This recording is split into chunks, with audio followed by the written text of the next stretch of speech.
কবরের যাত্রী আমরা সবাই। আলহামদুলিল্লাহ, দীর্ঘ 1 মাস রোজা পালন করার পর আজকে আমাদের খুশির দিন, খুশির ঈদ, ঈদুল ফিতর। ঈদুল ফিতরে মামুদের সাথে ছোট ভাই বেরাদের সাথে কোলাকুলি করে আমরা রওনা হয়ে গেলাম কবর জিয়ারতের উদ্দেশ্যে। আমাদের গ্রামের পাশে যে কবরস্থান রয়েছে, ওই কবরস্থানে আমাদের আত্মীয় স্বজন, দাদা দাদি, নানা নানি, পাড়া প্রতিবেশী সবাই ঘুমিয়ে আছে। ওই কবর জিয়ারতের জন্য আমরা রওনা হয়ে গেলাম কবরে জিয়ারত করার জন্য।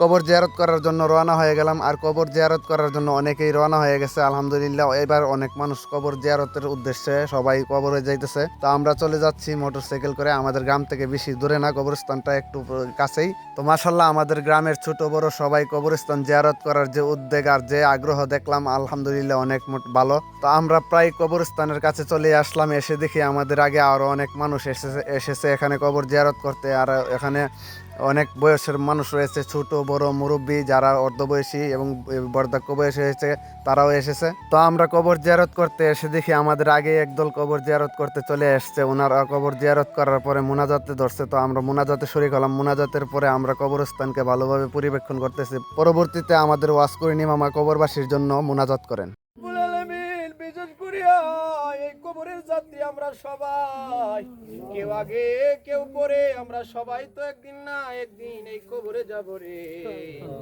আল্লাহ যাওয়ার আগে ঈমানটুকু লইয়া যাওয়ার তৌফিক সকলকে দান করে দিও, আমিন। আর রব্বুল আলামিন বিশেষ করিয়া আল্লাহ অনেক সন্তানরা উঠাইছে, তাদের আব্বা আম্মাও কবরে আছে রে আল্লাহ। আল্লাহ, সন্তানের দোয়া তো তুমি ফিরাইয়া দাও না রে আল্লাহ।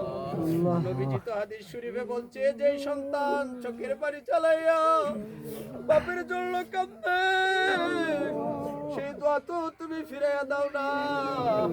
সন্তানদের উসিলায় তাদের পিতা মাতার কবরকে তুমি জান্নাতের টুকরা বানাইয়া দাও, আমিন।